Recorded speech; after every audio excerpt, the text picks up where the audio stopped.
a step-by-step guide to ordinal numbers from 1st to 10th.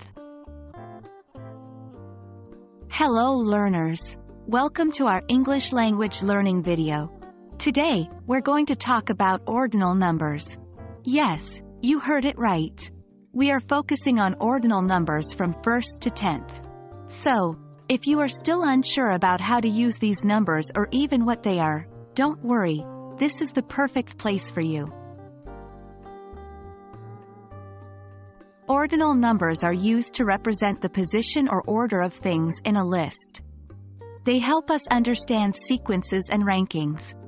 In English, we usually add th, street, nd, or road at the end of the numbers to indicate an ordinal number.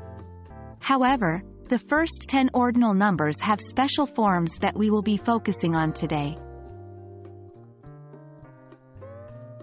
Here we go. Let's dive in to learn these ordinal numbers. 1. First, first.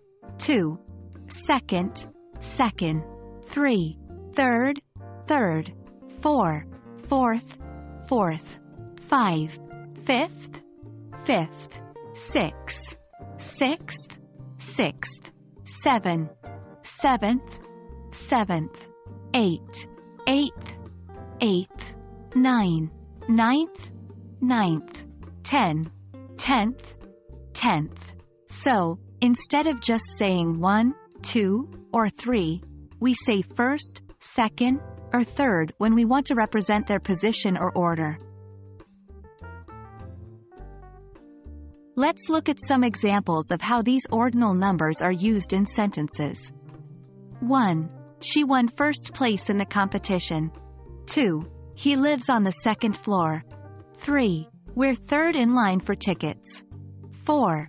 This is my fourth attempt to pass the test. 5. She is reading her 5th book of the month. 6. They are celebrating their 6th wedding anniversary.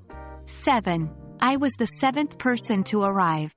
8. He finished 8th in the race. 9. This is my 9th time visiting this museum. 10. We're on the 10th page of the book. Thank you for joining us today, and we hope you now have a clear understanding of the ordinal numbers from 1st to 10th in English. Practice these in your daily conversations, and soon, they will come naturally to you. Stay tuned for more helpful videos, and keep learning. Happy studying!